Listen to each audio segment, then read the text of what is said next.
누가복음 20장 37절에서 40절 같이 읽습니다.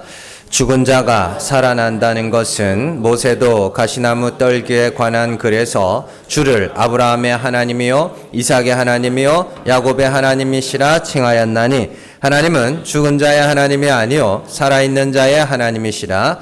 하나님에게는 모든 사람이 살았느니라 하시니, 서기관 중 어떤 이들이 말하되 선생님 잘 말씀하셨나이다 하니 그들은 아무것도 감히 더 물을 수 없음이더라. 아멘. 누가복음 171번째 시간입니다. 산자의 하나님입니다.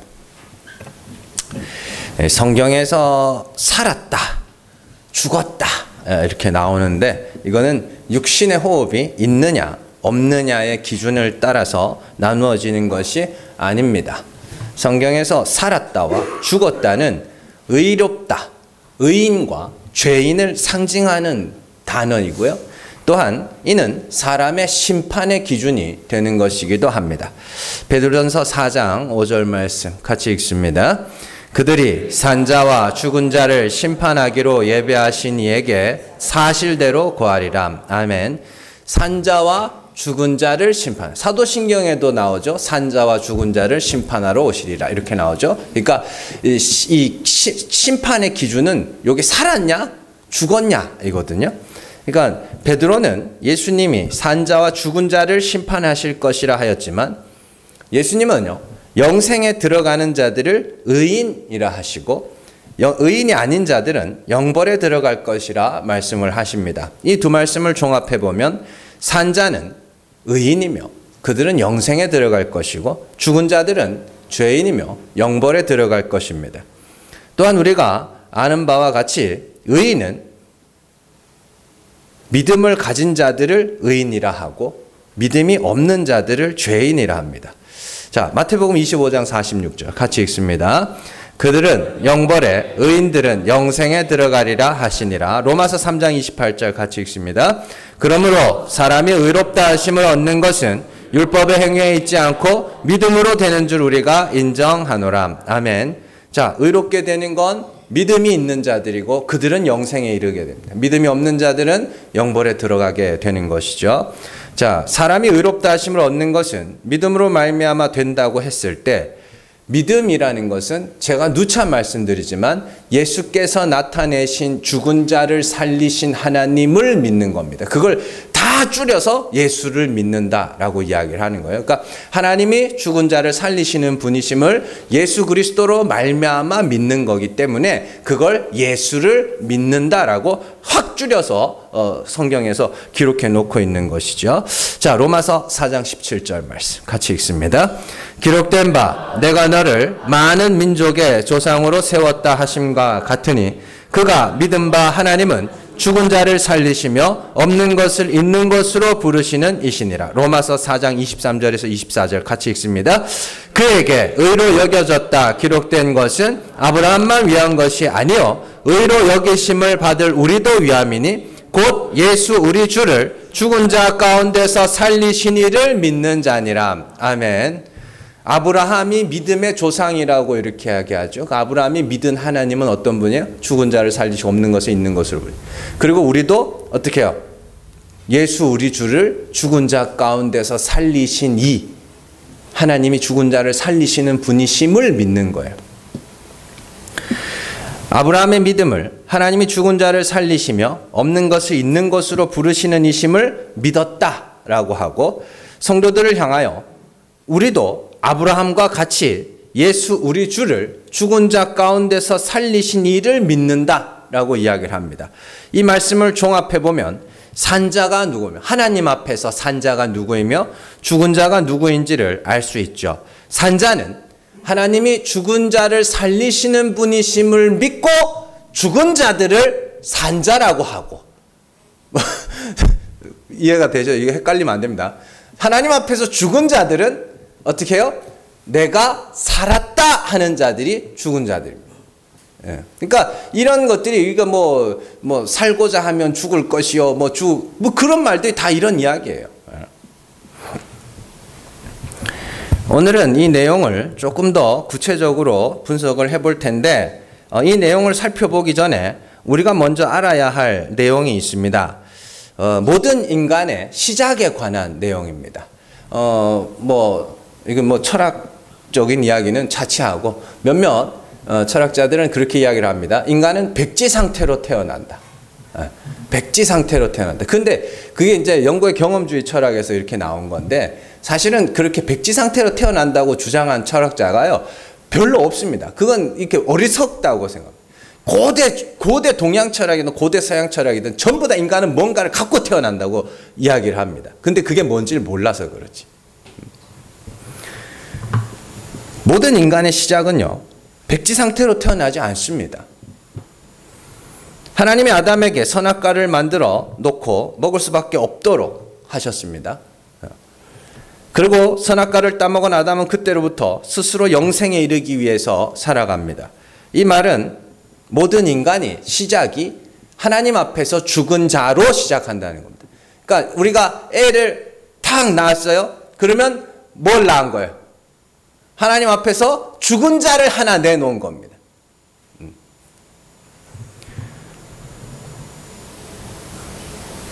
모든 인간이 죽은 자로 태어나는데 하나님께서 그 중에서 어떤 이들을 택하셔서 산자로 만드신다. 이게 성경이에요. 그러니까 다 하나님 앞에서 다 죽은 자들인데 그 중에 어떤 자들을 택하여 그들을 뭐 하신다고요? 산자로 만들어낸다. 그러니까 그냥 선하지도 악하지도 않은 그냥 어떤 투명한 어떤 존재를 만들어 놓고 얘를 어떻게 막 새까만 물을 들이면 새까만 색이 되고 하얀 물을 들이면 하얀색이 되고 이런 식의 논리가 아닙니다. 죄도 없고 의도 없는 어떤 애가 태어나가지고 그냥 어떤 사람은 자기 행위를 따라 죄인이 되고 자기 행위를 따라 의인이 되고 이게 아닙니다. 죽여놓고 다 죽은 자로 다 죽은 자들의 세상 속에서 하나님이 어떤 자들을 택하여 그들을 뭐 하는 거야? 살려내는 거예요. 네.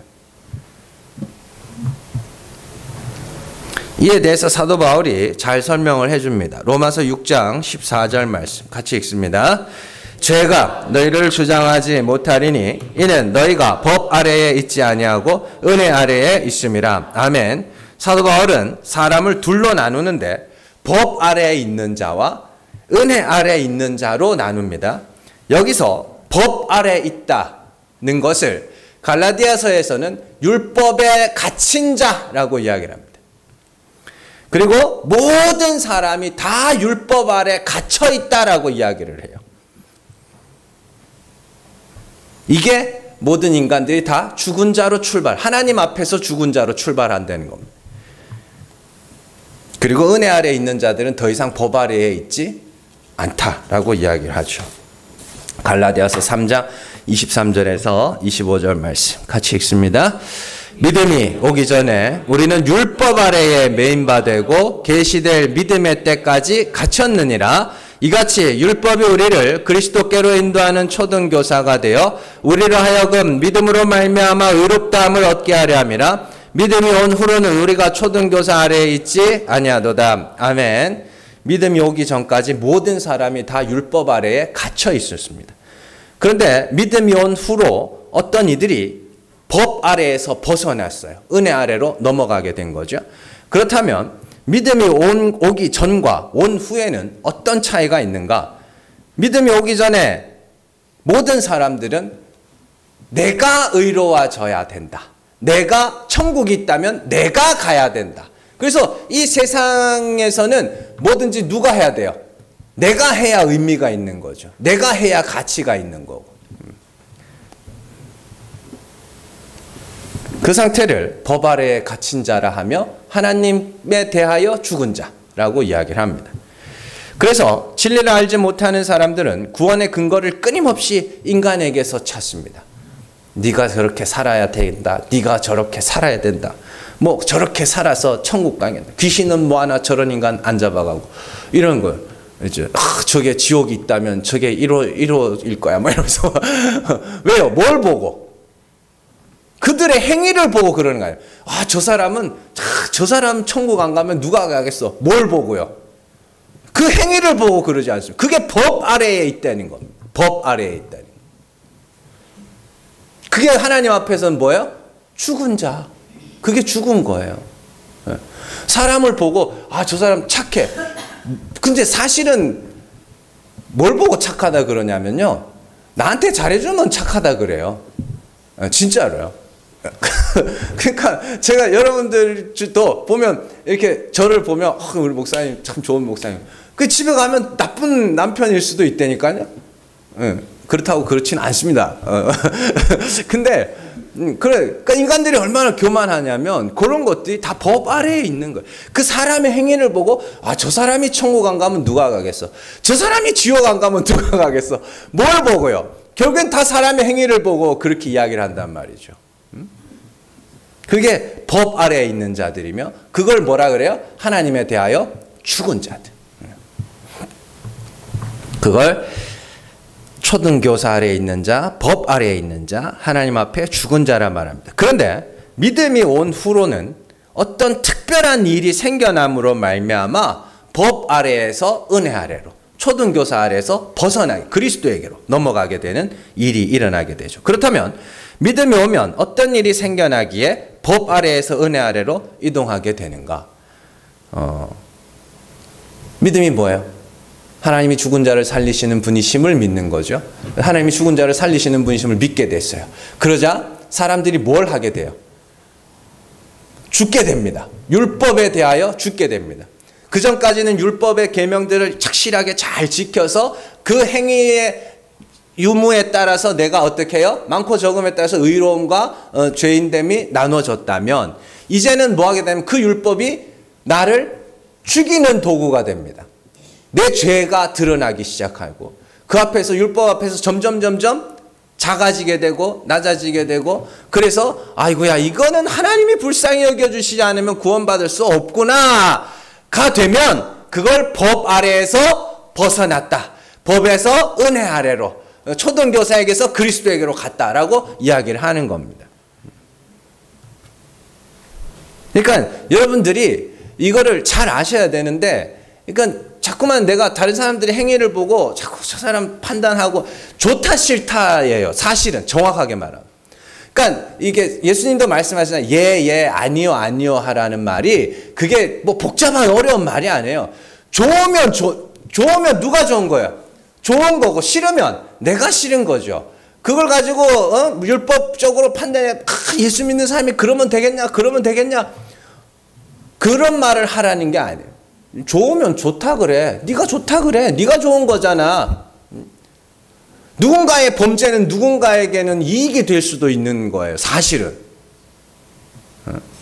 그냥 내가 싫은 거고 내가 좋은 거지.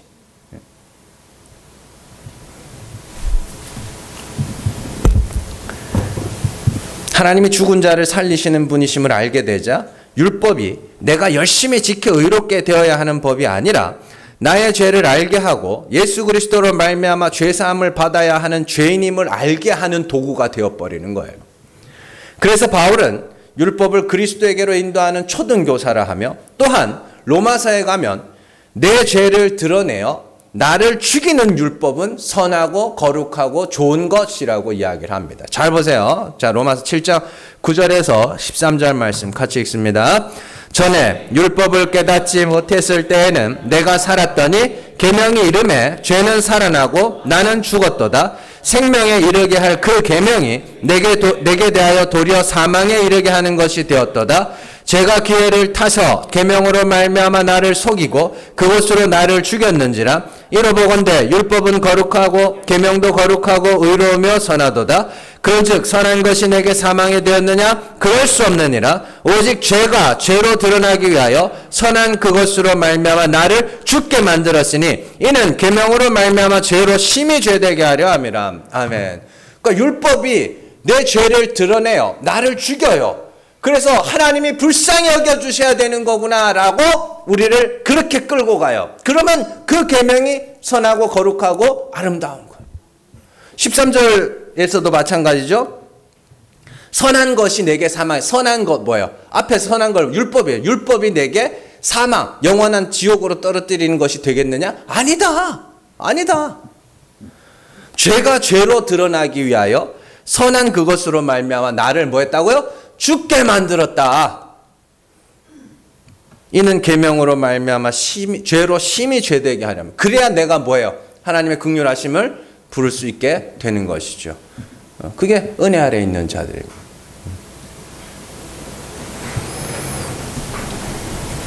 반대로 여전히 법 아래에서 자기 행위로 의에 이르고자 하는 자들, 구원의 근거를 인간 행위에서 찾는 자들을 하나님 앞에서 죽은 자라 하는 겁니다. 법 아래에 있는 자들. 갈라디아서 2장 19절 말씀 같이 읽습니다.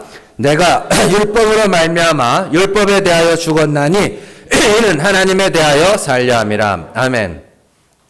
로마서 7장 9절에서 13절 말씀하고 갈라디아서 2장 19절 말씀 똑같은 말씀입니다. 여러분들 이 로마서는요, 갈라디아서는 그냥 로마서 요약본이라고 생각하시면 됩니다. 다 같은 거예요. 두 책이 거의 내용이 똑같습니다. 사실은. 그러니까 뭐 로마서 그러니까 뭐 너무 어려워. 어이구 뭐 로마서 뭐 누가 하여튼 나쁜 놈들이 하여튼 어렵게 만들어 놨어 그걸. 그 쭉 읽어 보면 하나님만 알면 이해가 돼요. 아 그런 거구나 이렇게. 어려울 거 하나도 없습니다. 율법으로 말미암아 율법에 대하여 죽는 것이 아까 뭐예요? 죄로 심히 죄되게 하여 나를 죽게 만드는 것. 그게 같은 말이에요. 그래야 뭐예요? 하나님에 대하여 산 자가 되는 겁니다. 율법 앞에서 내가 살인한 자여, 간음한 자여, 도둑질한 자여, 이윽새 것을 탐내는 죄인임이 드러나서 율법 전체를 어긴 자가 되어 하나님의 긍휼하심이 아니면 구원에 이르지 못할 자임을 알고 하나님의 긍휼을 부르짖는 자들이 하나님 앞에서 산 자들입니다. 그들이. 그거 아니면 다 죽은 자들입니다. 반대로 여전히 내가 착하게 살고 성실하게 살고 의롭게 살아서 내 힘과 노력의 결과로 구원에 이루고자 하는 자들이 하나님 앞에서 죽은 자들입니다. 애석하게도. 그들이 아무리 착하게 보이고 아무리 선하게 보이고 성실하게 보여도 그들이 자신의 죄를 깨닫지 못하고 하나님의 긍휼을 부르짖지 못한다면 그들은 뭐예요? 하나님 앞에서 죽은 자들입니다. 그런데 진리를 알지 못하는 인간들이 보기에 하나님에 대하여 산 자들이 도리어 죽은 자처럼 보이겠죠. 왜냐하면 여전히 자신들은 자기 행위의 보상과 대가로서 구원을 생각하고 있는데 어떤 사람들이 일어나서 자신의 죄를 고백하며 하나님의 은혜와 긍휼을 부르짖고 있는 거예요. 그러니까 어렵게 생각할 거 없습니다. 바리새인과 세리의 기도를 생각하시면 돼요. 바리새인은 나는 토색불이 가늠하지 않았고 일에 2번씩 금식하고 11조를 드리고 세리와 같이 난 살지 않았다. 난 깨끗하게 살았고 많은 행위를 하였고 전부 구원의 근거를 누구에게서 찾아요? 나의 행위에서 찾죠. 근데 세리는 뭐예요? 자기도 죄인인 줄 알고 누가 봐도 죄인이에요. 누가 봐도 죄인이고 누가 봐도 손가락질을. 근데 그 세리가 하나님 앞에 엎드려서 주여 나는 죄인이로소이다. 나를 불쌍히 여기소서. 하나님, 예수님이 뭐라 그래요? 저가 의롭다 하심을 받고 돌아갔다. 그러면 이걸 바꿔 말하면 뭐예요? 저가 산 자야. 바리새인은 저건 죽은 자야. 왜요? 뭘 몰라? 하나님의 은혜를 몰라요. 하나님의 긍휼하심을 몰라요. 저건 죽은 자야.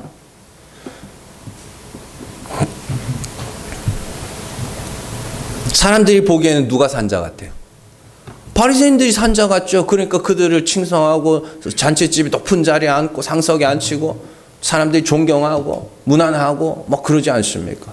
사람들이 보기에는 바리새인들이 산 자 같아요. 우리는 안 그럴 것 같으세요? 우리도 그럴걸요?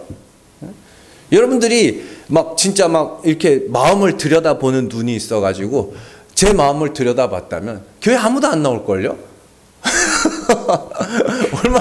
얼마나 못된 놈인지. 그러니까 그런 눈이 없는 게 다행이에요. 사실은.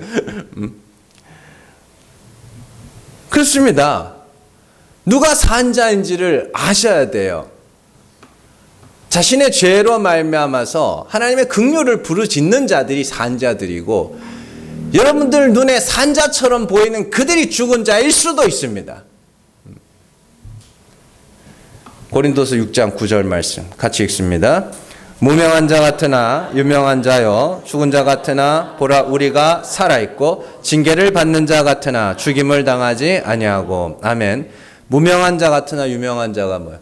하나님 앞에 내 이름으로 서는 자들을 유명이라고 이야기합니다. 유명한, 우리는 막 유명한 사람인데 그런 게 아니고 유명, 이름이 있다. 하나님 앞에 내놓을 내 이름이 있다. 근데 성도를 뭐라 그래요? 무명, 이름이 없어. 내 힘으로는 하나님 앞에 갈 수 없기 때문에 무명이에요. 이름이 없어. 근데 하나님은 어떻게 해요? 그들에게 아들이라 불러주시죠. 유명입니다. 사람들이 보기에는 죄인이라 죽은 자 같지만 하나님이 그들을 산자라 할 것이기 때문에 죽은 자 같으나 살았다. 징계를 받는 자한테 왜요? 하나님이 왜 징계하셔? 하나님의 긍휼을 부르짖도록 하기 위해서 우리 죄를 드러내야 되거든요. 그래서 성도들의 삶에는 여러 가지 고난과 어려움들이 많이 올 겁니다. 평안한 상태에서는 여러분들 스스로도 여러분들이 죄인인지 알지 못할 겁니다. 몸이라도 조금 아파 보세요. 승질 막 나오죠.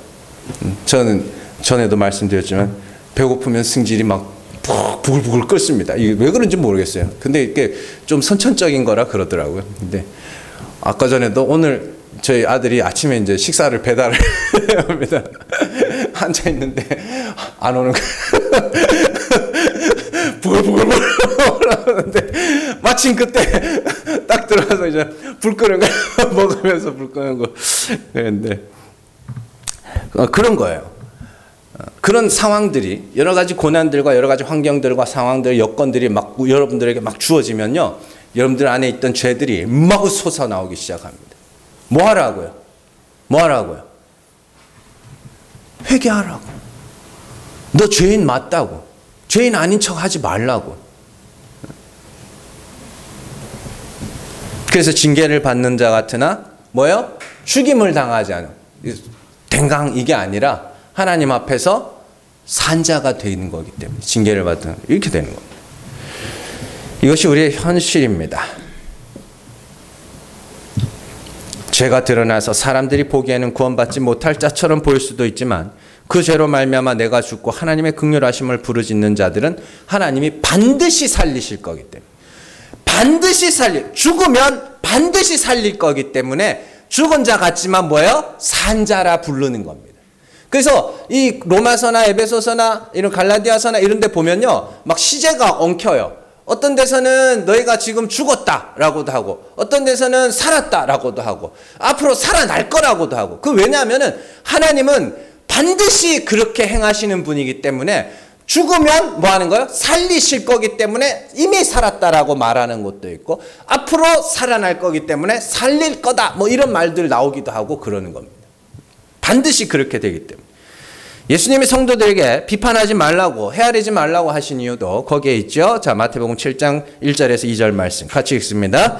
비판을 받지 아니하려거든 비판하지 말라. 너희가 비판하는 그 비판으로 너희가 비판을 받을 것이요 너희가 헤아리는 그 헤아림으로 너희가 헤아림을 받을 것이니라. 아멘. 여기 헤아리다라는 건 저울질하다라는 단어입니다.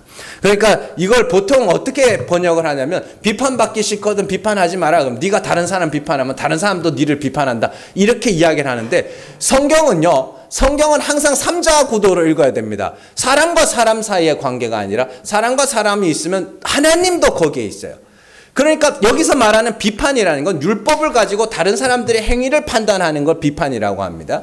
그러면 내가 율법을 가지고 다른 사람들을 비판한다는 거는 그 율법이 뭐 하는 거예요? 나를 의롭게 만들 거라는 그 율법으로 알고 있는 거 아닙니까? 율법으로 그 사람의 죄가 드러났으면 그는 뭐 하면 돼요? 회개하고 긍휼을 부르짖으면 되는 거예요. 그런데 그 율법을 지켜야 의롭게 된다고 생각하니까 율법을 지키지 않는 자들을 비판하는 거 아닙니까? 그게 법 아래에 있는 거거든요. 그들에게는 하나님이 어떻게 한다 그래요? 그렇게 율법의 행위로 네가 의롭게 되고 싶어? 그럼 나도 그렇게 해줄게. 그 이야기예요.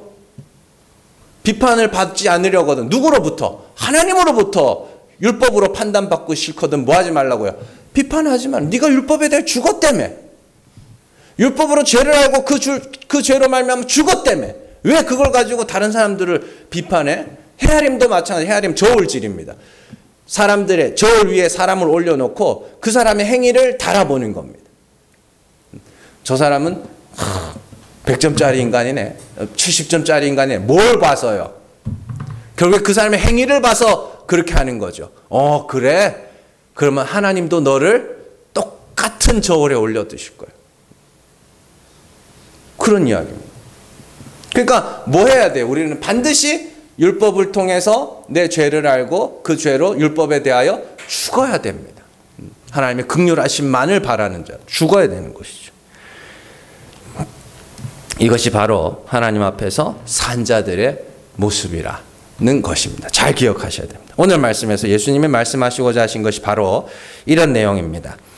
지난 시간에 우리가 부활에 대해서 살펴봤죠. 부활하면 사람과 사람 사이의 결혼은 없다. 왜냐하면 전부 다 그리스도의 신부이기 때문이다. 이렇게 말씀을 드렸습니다. 자, 또한 부활하면 다시 죽지 않는다고 이야기했습니다. 이게 굉장히 무서운 말이라 그랬죠. 모든 사람들이 다 부활합니다. 죄인들도 부활합니다. 의인들만 부활하는 거 아니에요. 의인들은 부활해서 영생으로, 죄인들은 부활해서 어떻게 해요? 영벌로. 그러면 사람에게는 끝이 있다 없다? 사람에게는 끝이 없습니다. 예. 천국에서 영원히 살든가 지옥에서 영원히 살든가 왔다 갔다 돼야 안 돼요? 왔다 갔다 안 돼요. 그러니까 끝이 없어요. 모든 사람에게. 차라리 여기서 살다가 뭐 진화론자들이나 이런 사람들이 주장하는 것처럼 그냥 흙으로 돌아가는 거였으면 어떻게 해요? 너무 편하죠 뭐. 너무 편하죠. 근데 그게 아니라니까요. 끝이 없어요. 사람에게는.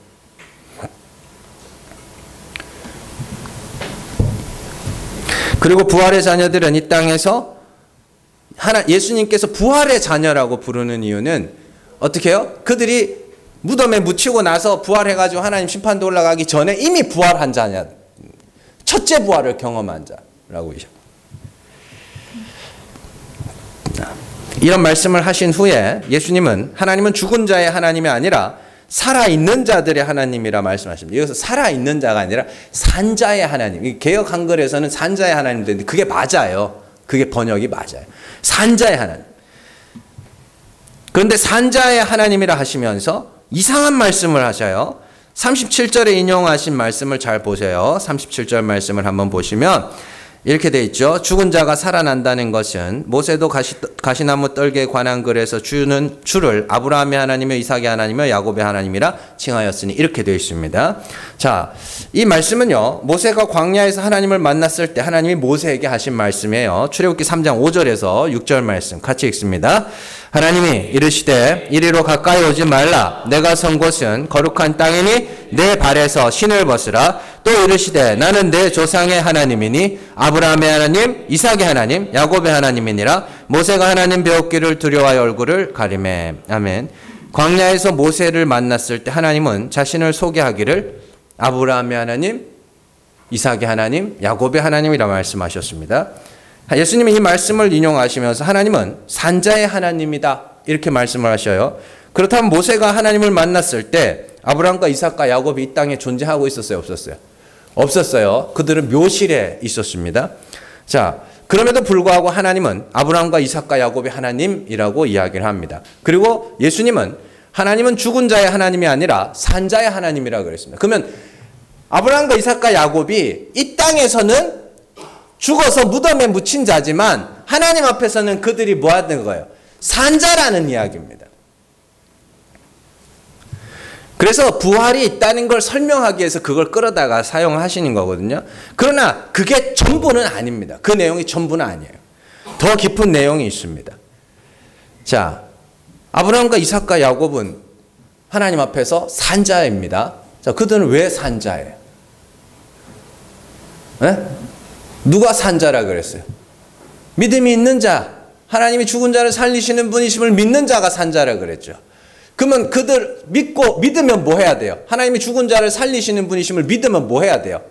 죽어야 되는 거죠. 그럼 그들이 이 땅에서 뭘 경험했다? 죽음을 경험했다. 근데 아브라함과 이삭과 야곱의 시대에 율법이 있었어요? 없었어요? 있었어요? 없었어요? 없었죠.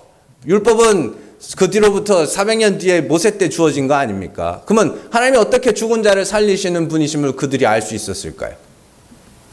어떻게 죽었을까요? 율법도 없는데 그들이 어떻게 죽었냐고. 그 아들을 낳는 걸 통해서 하나님이 가르쳐 주신 거예요. 우리가 잘 아는 바와 같이 아브라함은 75세 때에 하나님의 아들을 줄 것이라는 약속을 받고 99세 때에 아브라함이 죽은 자와 같고 사라가 죽은 자와 같이 되었을 때, 그래서 명년 이맘때 아들 낳을까요? 그랬더니 어떻게 해요? 말도 안 되는 소리 하지 말라고. 내가 어떻게 낳냐고. 예, 그러면 이제 요 상태에서 아들 주면 누가 낳는 거야? 하나님이 낳게 하신 거죠. 예, 그렇게 되는 겁니다. 그게 죽은 자와 같이 되었을 때 하나님이 살리시는 겁니다. 그 일을 경험한 거죠. 또한 그 다음 아브라함 다음엔 누구예요? 이삭이죠. 이삭도 그러면 그런 경험이 있어야 되겠네요. 마찬가지입니다. 창세기 25장 21절 말씀 같이 읽습니다. 이삭이 그의 아내가 임신하지 못함으로 그를 위하여 여호와께 간구하며 여호와께서 그의 간구를 들으셨으므로 그의 아내 리브가가 임신하였더니. 아멘. 이삭이 뭐 했대요? 리브가가 임신하지 못했어요. 그 하나님 앞에 간구했대요. 이게 무슨 말이냐면 자기들이 할 수 있는 건 다 해봤다. 그런데도 아들을 낳을 수가 없어요. 그래서 하나님 앞에 간구하는 거죠. 그러니까 뭐 하게 되는 거예요? 하나님이 아들을 낳게 하시죠. 그게 죽은 자 가운데서 살아나는 거예요. 죽은 자와 같이 되었다. 불가능의 상태가 죽은 자예요. 완전한 불가능의 상태. 그래서 아들을 낳게 되죠. 그래서 하나님이 죽은 자를 살리시는 분이심을 이들이 깨닫게 되는 것이죠. 야곱 역시 똑같은 일을 겪습니다. 야곱에게는 4명의 아내가 있었는데 그 중에 야곱이 가장 사랑하는 아내가 누구였어요? 라헬이었죠. 자, 그리고 라헬도 똑같이 이 일을 겪습니다. 창세기 30장 22절에서 24절 같이 읽습니다. 하나님이 라헬을 생각하신지라 하나님이 그의 소원을 들으시고 그의 태를 여셨으므로 그가 임신하여 아들을 낳고 이르되 하나님이 내 부끄러움을 씻으셨다 하고 그 이름을 요셉이라 하니 여호와는 다시 다른 아들을 내게 더하시기를 원하노라 하였더라. 아멘. 라헬이 임신하지 못하였습니다. 그리고 라헬이 하나님 앞에 기도했습니다. 그리고 아들을 낳게 되죠. 그리고 중요한 거예요. 이게 중요한 거예요. 자, 하나님이 내 부끄러움을 씻으셨다. 그러니까 고대 시대에 여자가 아들을 낳지 못하면 이거 부끄러운 거거든요. 고대 시대는 그랬습니다. 지금은 하여튼 그렇지만, 자, 그런데 부끄러움을 씻은 게 누구예요? 하나님이죠. 이거 이삭이라는 이름과 똑같은 겁니다. 이삭이 이름이 뭐예요? 이름 뜻이 하나님이 나를 웃게 하셨다. 아들을 낳기 전에는 사라가 웃을 일이 있었어요? 없었어요? 없었어요. 아들을 낳은 기쁨을 알지 못하는 여자, 상고를 알지 못하는 여자였죠. 자, 그런데 하나님이 아들을 낳게 하심으로 사라가 뭐 했어요? 하나님이 나를 웃게 하신다. 마찬가지로 라헬이 아들을 낳지 못함으로 부끄러움 중에 있었습니다. 다른 아내가 셋이나 더 있었어요. 그런데 자기만 못 낳고 있었어. 그 부끄러운 거예요. 근데 하나님이 내 부끄러움을 씻어. 똑같은 겁니다. 왜 이런 고백을 할 수 있었던 이유가 뭐예요? 사람의 힘으로는 나을 수가 없었기 때문에. 그런데 하나님이 산자의 하나님이라는 말에는 아주 중요한 의미가 하나 포함되어 있습니다. 산자는 이 땅에서 죽는 자죠. 죽음을 통과해야 되는 자죠. 그런데 그 죽음을 사람에게 죽으라고 하지 않으십니다. 하나님이 죽은 자를 살리시는 하나님이라는 말 안에는 죽이는 분도 하나님이시고 살리는 분도 하나님이라는 뜻입니다. 자, 우리가 앞서 아브라함과 이삭과 야곱이 왜 산자인지 그 아들을 낳는 이야기를 통해서 살펴봤죠. 자, 그럼 한번 잘 생각해 보자고요. 그들은 자기의 불가능이라는 죽음을 통과했고 그래서 하나님의 다시 살리심을 부르짖어 아들을 낳게 된 자들이죠. 그렇다면 아브라함과 사라, 이삭과 리브가, 야곱과 라헬이 아들을 낳지 못하는 것이 자기들이 안 낳으려고 해서 안 낳은 거예요? 아니죠. 누가? 하나님이 그 태를 딱 막아놓고 있는 거예요. 그럼 죽이는 이가 누구란 소리예요? 하나님이시란 소리예요. 그러니까 이 땅에서 우리가 하나님이 나와 함께 하신다는 증거가 뭐냐면 내 죄가 드러날 때입니다. 인간의 본능은 죄를 드러내요, 안 드러내요? 인간의 본능은 이 죄를 안 드러내고 싶어 하죠. 그러나 하나님이 뭐 하셔요? 죄를 드러내십니다. 그때가 하나님이 여러분들을 징계하시는 때이며 사랑하시는 때이며 여러분들의 삶 속에 간섭하시는 때입니다. 그러니까 막 내가 기도해가지고 막 하나님이 막 돛벼락 맞게 해주고 이럴 때도 물론 하나님이 함께 하십니다만은 하나님이 직접적으로 여러분들의 삶에 간섭하실 때가 언제냐면 내 부끄러움을 드러내실 때, 내 죄를 드러내실 때. 그래서 하나님 앞에 회개하게 할 수밖에 없는.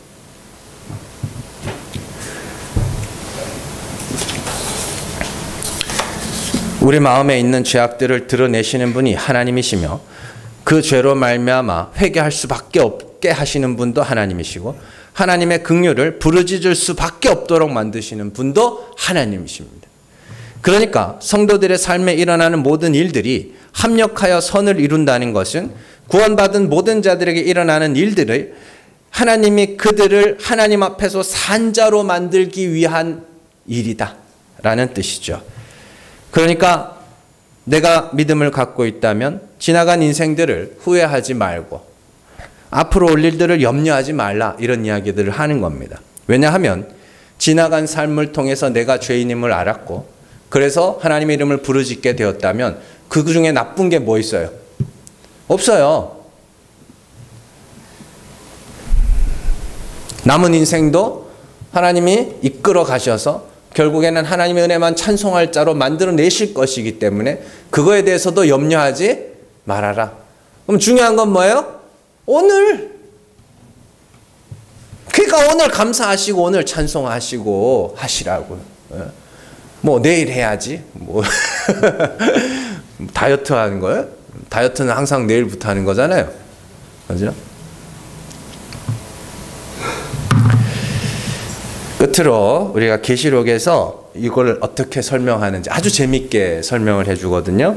재밌으니까 잘 들어보세요. 자, 앞서 제가 설명한 것 중에 이 세상 사람들은 기본적으로다가 하나님 앞에서 죽은 자로 시작한다고 그랬죠.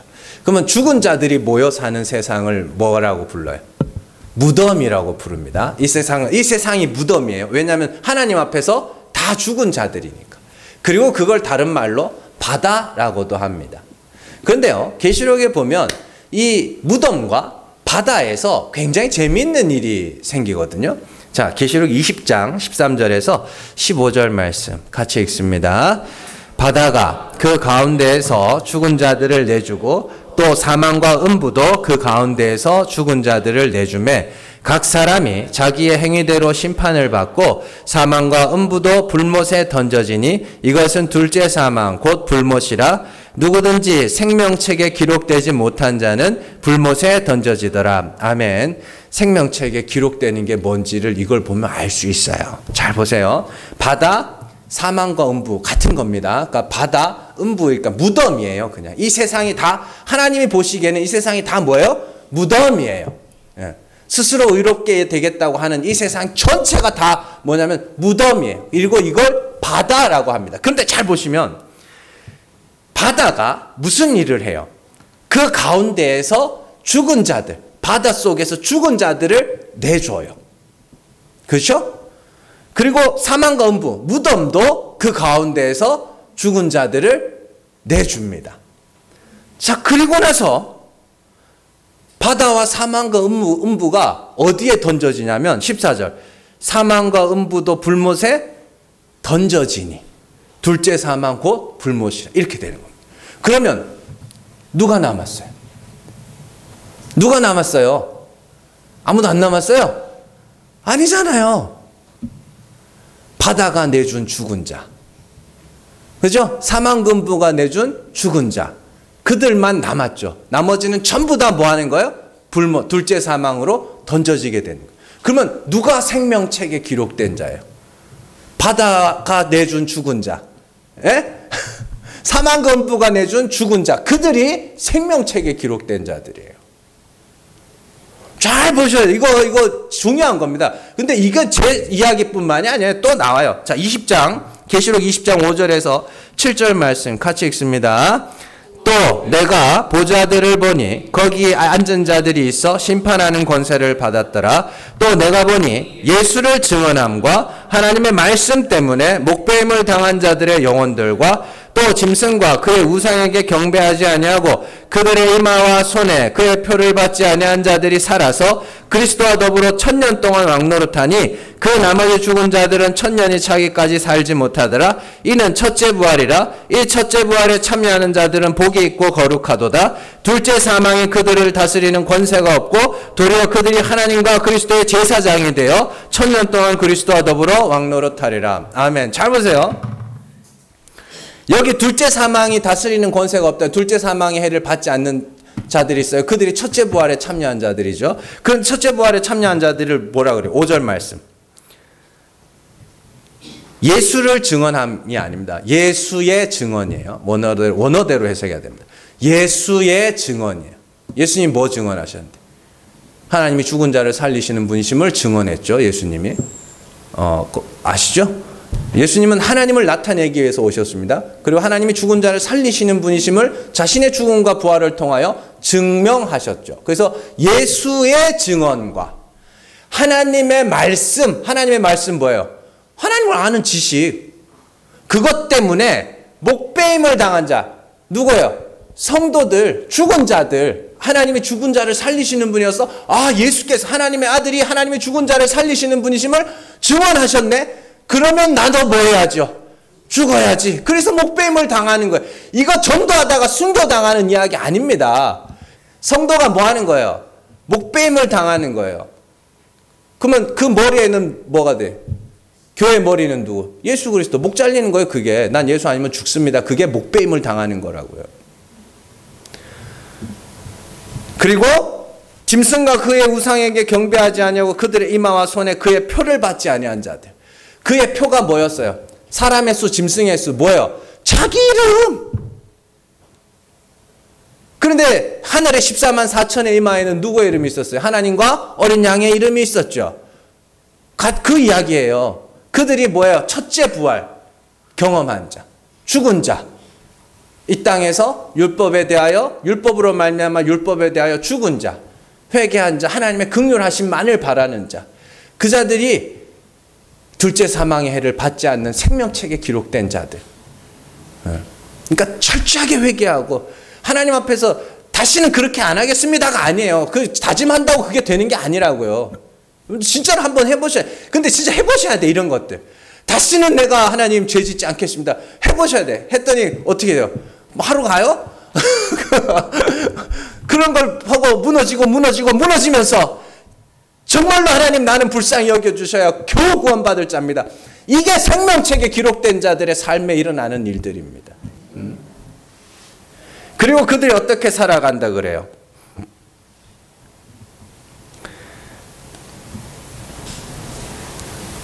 짐승과 그의 우상에게 경배하지 않고 그들의 이마와 손에 그의 표를 받지 아니한 자들, 이들이 살아서 그리스도와 더불어 1000년 동안 왕노릇한다 그래요. 이 1000년 왕국, 이게 이제 굉장히 중요한 건데, 뭐 어떤 사람은 전천년, 후천년, 이렇게 이야기하는데, 제가 깔끔하게 정리해 드릴게요. 이 1000년은 하늘을 소망하는 사람들, 하늘에서 산 자들이 이 땅을 살아가는 세월을 1000년이라고 합니다. 자, 그리고 그들은 뭐예요? 7절. 이 첫째 부활에 참여하는 자들은 복이 있고 거룩하도다. 둘째 사망이 그들을 다스리는 권세고. 이제 중요해요. 도리어 그들이 하나님과 그리스도의 제사장이 되어 1000년 동안 그리스도와 더불어 왕노릇하리라. 이렇게 되어 있습니다. 여기서 중요한 게 뭐예요? 하나님과 그리스도의 제사장이 되어 왕노릇한다면요. 이걸 뭐라 그래요? 왕같은 제사장. 베드로전서에 나오잖아요. 우린 거룩한 나라요. 왕같은 제사장이라. 그래서 그들이 뭐 해요? 베드로전서에서 어두운 데에서 불러내어 기이한 빛에 들어가게 하시니 아름다운 덕을 선포하는 것. 그게 1000년 왕국. 이 땅에서 여러분들이 하나님의 죽은 자를 살리시는 분이시며 그리스도께서 그 하나님을 증언하셨고 우리의 죄를 그리스도께서 대신 지시고 십자가에 오르심으로 우리가 그리스도와 같이 죽을 때 그리스도의 피가 우리의 죄를 사하시고 하나님이 우리를 그리스도와 같이 죽은 우리를 살리실 것이라고 복음을 전하는 그게 이 땅에서 여러분들이 살아가는 동안 하는 왕같은 제사장으로서 1000년 동안 하는 왕노릇입니다. 이게 왜 왕노릇이에요? 여러분들이 전하는 복음을 듣고 믿으면 그들은 뭐예요? 의롭게 되는 것이고 여러분들이 전하는 복음을 듣고도 믿지 아니하면 그들은 뭐예요? 심판을 받을 것이기 때문에 여러분들은 뭐 하는 자가 되는 거예요? 심판자가 되는 거예요. 복음을 전하는 것은 누군가를 살리는 일이기도 하지만 누군가를 죽이는 일이기도 합니다. 왜요? 내가 전하여서 그 사람이 듣고 영접하면 그 사람은 의롭게 되는 거고, 그 사람 듣고도 듣지 않고 보아도 보지 못하고 믿지 않으면 그 사람들은 영벌에 처하게 되는 거예요. 그러니까 여러분들이 가는 곳이 뭐예요? 심판자예요. 그러니까 왕이에요, 그게.